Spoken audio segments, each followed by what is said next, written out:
Hello everyone. तो इस video में हम लोग SSC GD 2026 GK GS series का प्रैक्टिस सेट नंबर 9 को सॉल्व करने वाले हैं। तो चलिए यह वीडियो हम लोग शुरू करते हैं। तो सबसे पहला क्वेश्चन हम लोग को ये पूछ रहा है कि according to article 246 of Indian constitution parliament has exclusive power to make laws on subject mention in which of the following list. तो ये पूछ रहा है कि कौन से लिस्ट में पार्लियामेंट के पास एक्सक्लूसिव पावर है लॉज बनाने का आर्टिकल 246 के अकॉर्डिंग। तो आर्टिकल 246 के अकॉर्डिंग पार्लियामेंट यूनियन लिस्ट पर कानून बना सकता है। यूनियन लिस्ट पर कानून बना सकता है कौन? पार्लियामेंट, आर्टिकल 246 के अंडर। और यहाँ पर लिस्ट का बात हो रहा है तो यहाँ पर लिस्ट यहाँ पर लिख देता हूँ मैं, ओरिजिनल लिस्ट और अभी करेंट लिस्ट, क्योंकि ये लिस्ट कितने हैं आपको याद होना चाहिए। ये ओरिजिनल का मतलब कब? ओरिजिनल का मतलब जो कॉन्स्टिट्यूशन बना था तब कितना था और अभी करंट में कितना है। तो यूनियन में स्टार्टिंग में कितना था? 97 था। स्टार्टिंग में 97 था, अभी 100 है। अभी कितना है? 100 है। और उसके बाद स्टेट लिस्ट, एक स्टेट लिस्ट हो गया और एक कॉन्करेंट लिस्ट हो गया। एक स्टेट हो गया और एक कॉन्करेंट हो गया। और स्टेट में ओरिजिनली 66 सब्जेक्ट्स थे और अभी करंट में कितने हैं? 61 है। इसमें 5 कम हो गया और करंट में पहले कितना था? 47 था और अभी हो गया 52 हो गया है। तो ये हम लोग देख लिए कि यूनियन में स्टार्टिंग में 97 थे, अभी 100 है। स्टेट में 66 थे, 61 हो गया है। और कॉन्करेंट में 47 थे और 52 हो गया है। The right to information act is a good example of a law and it has more chances of working because. सूचना का अधिकार अधिनियम एक अच्छे कानून का उदाहरण है और इसके सफल होने की अधिक संभावना इसलिए है क्योंकि, ऑप्शन देखना है, it eases penalties on frauds, it acts as an enemy of democracy, गलत है ये तो साफ साफ।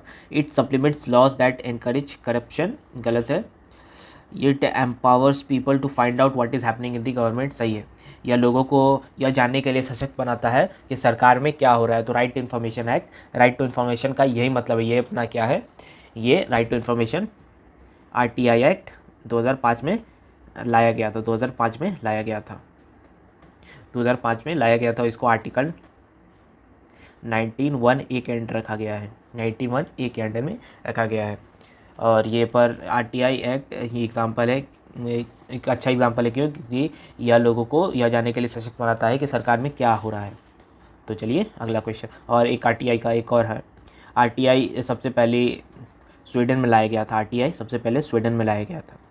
आरटीआई सबसे पहले स्वीडन में लाया गया था और ये 1776 की बात है। ये 1776 की बात है। सबसे पहले कहाँ लाया गया था?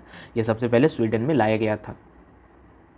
First country to implement RTI, right to information, Sweden, 1776 की बात हो रही है। Who among the following is the author of book unfinished a memoir. निम्नलिखित में से अनफिनिश्ड अ मेमोयर पुस्तक की लेखिका कौन है? तो अनफिनिश्ड बुक की लेखिका का नाम है प्रियंका चोपड़ा। और ये बुक कब पब्लिश हुआ है? ये फरवरी 2021 में पब्लिश हुआ है। 2021 फरवरी में प्रियंका चोपड़ा ने पब्लिश किया। बुक का नाम है unfinished a memoir. Under which article of Indian constitution did the Kerala high court rule that a mother's right to breast feed is protected. भारतीय संविधान के किस अनुच्छेद के अंतर्गत केरल उच्च न्यायालय, केरला हाई कोर्ट ने यह निर्णय दिया है कि स्तनपान कराने का माँ का अधिकार संरक्षित है? तो ये आर्टिकल 21 में दिया गया है। आर्टिकल 21 के अंडर में ये फैसला सुनाया गया था। इस क्वेश्चन में पूछ रहा है कि the 16th finance commission, FC 16 finance commission 16 recommended the review and closure of how many inactive state public sector enterprise SPSEs। मतलब ये पूछ रहा है कि 16वें वित्त आयोग ने निष्क्रिय राज्य सार्वजनिक क्षेत्र उपक्रमों SPSEs की समीक्षा और बंद करने की सिफारिश की है। कितने की है? तो उसने 308 की है। 308 की है। Who among the following was one of the founders of revolutionary organization नौजवान भारत सभा which was founded in the year 1926। तो ये पूछ रहा है कि निम्नलिखित में से कौन 1926 में स्थापित क्रांतिकारी संगठन नौजवान भारत सेवा के संस्थापक में से एक था। तो ये कौन थे? नौजवान भारत सेवा ये कब फाउंड हुआ? 1926 की बात हो रही है। इसने भरत सिंह जी ने किया था। भरत सिंह इसका सही आंसर हो जाएगा। तो name the initiative launch to empower elected women, यहाँ पर हाँ ठीक है। Name the initiative launch to empower elected women representative from Panchayati Raj institutions. Panchayati Raj संस्थाओं से निर्वाचित महिला प्रतिनिधियों को सशक्त बनाने के लिए शुरू की गई पहल का नाम बताइए। तो ये पूछ रहा है कि पंचायती राज संस्थाओं में से निर्वाचित महिला प्रतिनिधियों को सशक्त बनाने के लिए शुरू की गई पहली पहल का नाम बताइए। ये जो कौन सा इनिशिएटिव लिया गया था उसका हम लोग को नाम बताना है। तो उसका नाम था पंचायत से पार्लियामेंट 2.0। पंचायत से पार्लियामेंट 2.0 ओम बिरला के द्वारा लाया गया था। Which of the following is an example of Chola empire temple. निम्नलिखित में से कौन चोल साम्राज्य के मंदिर का उदाहरण है। तो चोला साम्राज्य के मंदिर का उदाहरण, निम्नलिखित में से कौन चोल साम्राज्य के मंदिर का उदाहरण है। ऐरावतेश्वर मंदिर। ऐरावतेश्वर मंदिर ये कहाँ पर है, तंजावुर में है। तंजावुर में है, तंजावुर तमिलनाडु में है। तंजावुर तमिलनाडु में है कौन मंदिर, ऐरावतेश्वर मंदिर। और ये मंदिर लॉर्ड शिवा को डेडिकेटेड है, लॉर्ड शिवा को, dedicated to lord Shiva. Airavateshwara मंदिर अपना ये कहाँ पर है, तंजावुर तमिलनाडु में है और ये डेडिकेटेड है लॉर्ड शिवा को। और ये इसको बनाया किसने था, राजा चोला सेकंड ने बनाया था। राजा चोला सेकंड ने बनाया था।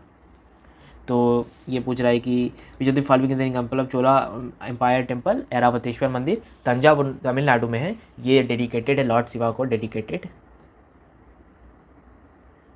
है लॉर्ड शिवा को। और इसको बनाया था राजा चोला सेकंड ने। Bodo and ethno linguistic community is native to which of the following state union territories of India. Bodo पूछ रहा है कि बोडो एक इथनो लिंग्विस्टिक कम्युनिटी किस स्टेट से बिलोंग करती है, किस स्टेट की नेटिव है। तो वो है आसाम में। आसाम ऑप्शन नंबर ए इसका सही आंसर है। इस क्वेश्चन में पूछ रहा है कि identify the correct statement with respect to earth. तो हम लोग को बताना है, इन चारों स्टेटमेंट पढ़ना है और बताना है कि अर्थ के रिस्पेक्ट में कौन सा स्टेटमेंट सही है। The diameter of the earth equator increases till the poles. भूमध्य रेखा का व्यास ध्रुवों तक बढ़ता है, गलत है। The radius of earth increases from the poles to the equator. पृथ्वी का त्रिज्या ध्रुवों से भूमध्य रेखा की ओर बढ़ता है, सही बात है ये। ऐसा क्यों बात है, क्योंकि अपना अर्थ एक प्रॉपर गोल नहीं है। अपना अर्थ एक प्रॉपर यहाँ पर ऐसा गोल नहीं है। अपना अर्थ कैसे है, अपना अर्थ का शेप तो जियोइड है, अपना अर्थ का शेप जियोइड है, लेकिन वो एक्चुअल में गोल नहीं है। वो क्या है कि यहाँ पर ये पोल्स पर, यहाँ पर ये दबा हुआ है और यहाँ पर थोड़ा सा निकला हुआ टाइप का है, बल्ज्ड है। यहाँ पर बल्ज्ड है, यहाँ पर ऐसे ऐसे है। तो यहाँ का रेडियस, यहाँ मतलब मान लीजिए अगर इसको सेंटर मानते हैं तो ये रेडियस हमेशा बड़ा होगा पोल के रेडियस से। ये रेडियस हमेशा बड़ा होगा पोल के रेडियस से। ये इक्वेटर हो गया और यहाँ पर पोल हो गया, तो इक्वेटर का रेडियस हमेशा बड़ा होगा पोल के रेडियस से। तो वही अपना यहाँ पर बी नंबर में बोल रहा है कि पृथ्वी का त्रिज्या ध्रुवों से भूमध्य रेखा की ओर बढ़ता है। एकदम सही है ऑप्शन नंबर बी। निम्नलिखित में से कौन कुंभ मेला धार्मिक उत्सव का स्थान नहीं है। विच of the following is not a location for Kumbh Mela religious festival. Kumbh Mela mainly 4 जगह लगता है। कुंभ मेला मेनली कहाँ पर लगता है, 4 जगह टोटल लगता है। Total 4 places, 4 Holi places, 4 Holi places. कौन कौन से वो प्लेसेस हैं, सबसे पहला हो गया हरिद्वार, सबसे पहला हो गया एक हरिद्वार, दूसरा हो गया उज्जैन, तीसरा क्या हो गया, तीसरा हो गया नासिक, और चौथा हो गया अपना प्रयागराज। सबसे पहला हो गया हरिद्वार, दूसरा हो गया उज्जैन, नासिक और प्रयागराज। हरिद्वार है इलाहाबाद का नाम, प्रयागराज है यहाँ पर सही है, बोध गया यहाँ पर कट गया। ऑप्शन नंबर सी इसका सही आंसर हो जाएगा क्योंकि उज्जैन है। तो बोध गया में यहाँ पर कुंभ मेला फेस्टिवल लोकेशन नहीं है। In chess which piece is worth the least in terms of points. Chess में टोटल शतरंज में निम्नलिखित में से किस मोहरे का अंक मूल्य सबसे कम होता है। तो चेस पीसेस जो होती है उस सब का पॉइंट दिया हुआ रहता है, उस सब का क्या होता है, पॉइंट दिया हुआ रहता है। तो चेस में मेनली 5 तरीके के पीसेस होते हैं। एक पॉन होता है, एक बिशप होता है, एक नाइट होता है, एक रुक होता है, और एक क्या होता है, क्वीन होता है, और एक किंग भी होता है। 6 टोटल पीसेस होते हैं तो पॉन का क्या होता है, पॉन का पॉइंट्स यहाँ पर लिखते हैं, सबका पॉइंट कितना कितना होता है यहाँ पर लिख देता हूँ। तो पॉन का पॉइंट होता है टोटल 1, पॉन का पॉइंट होता है 1। बिशप का पॉइंट कितना होता है, 3 पॉइंट होता है। नाइट का भी सेम बिशप की जितना 3 पॉइंट होता है। रुक का पॉइंट होता है 5, क्वीन का पॉइंट होता है 9 और किंग का कोई पॉइंट नहीं होता है, किंग का कोई भी पॉइंट नहीं होता है।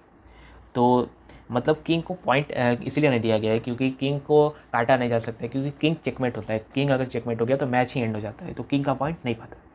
तो वही पूछ रहा है कि which piece is worth the least in terms of point, तो यहाँ पर किंग हो जाएगा राजा, क्योंकि राजा का कोई पॉइंट ही नहीं होता है। A new cricket ball shall weight not less than 155.9 grams nor more than dash gram for standard condition.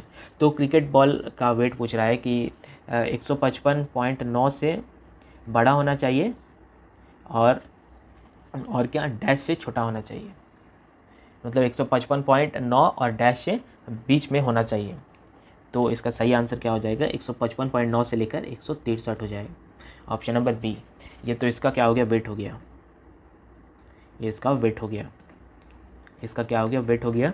इसका डायमीटर भी डिस्कस्ड है पहले से ही। इसका डायमीटर क्या है, 22.4 से लेके 22.9 सेंटीमीटर तक ही होना चाहिए। इसका डायमीटर 22.4 से लेकर 22.9 तक सेंटीमीटर तक ही होना चाहिए एक क्रिकेट बॉल का diameter. Which scheme aims to build a self reliant and globally competitive semiconductor chip design ecosystem in India. Bharat में आत्मनिर्भर और वैश्विक स्तर पर प्रतिस्पर्धी सेमीकंडक्टर चिप डिज़ाइन पारिस्थितिक तंत्र बनाने का उद्देश्य किस योजना का है, तो वो किस योजना का है, national electronic policy. Digital India semiconductor programme गलत है। Design linked incentive DLI scheme, DLI योजना। ऑप्शन नंबर सी डीएलआई इसका सही आंसर हो जाएगा। The tertiary sector of Indian economy is related to, तो manufacturing sector, agriculture and related sector, electricity and coal, transport, communication and business services. सही। टर्शरी सेक्टर में क्या क्या आते हैं, ट्रांसपोर्ट, कम्युनिकेशन, बिजनेस सर्विसेज, ये सब होता है टर्शरी सेक्टर में। तो इसका मार्क हाँ ठीक है। When did Indigo revolt peasant movement start in India. Bharat में नील विद्रोह एक किसान आंदोलन कब शुरू किया गया, नील विद्रोह के बारे में पूछ रहा है। इंडिगो रिवॉल्ट कब शुरू किया गया था, 1859 में शुरू किया गया था। कहाँ पर शुरू किया गया था, बंगाल में शुरू किया गया था। बंगाल में शुरू किया गया था, 1859 में शुरू किया गया है। तो मार्च के मंथ में किया गया था, मार्च के मंथ में किया गया था। ब्रिटा dance is a traditional folk dance of which state, West Bengal. ब्रिटा डांस वेस्ट बंगाल का फोक डांस है। तो data protection bill 2021 ensure which fundamental right.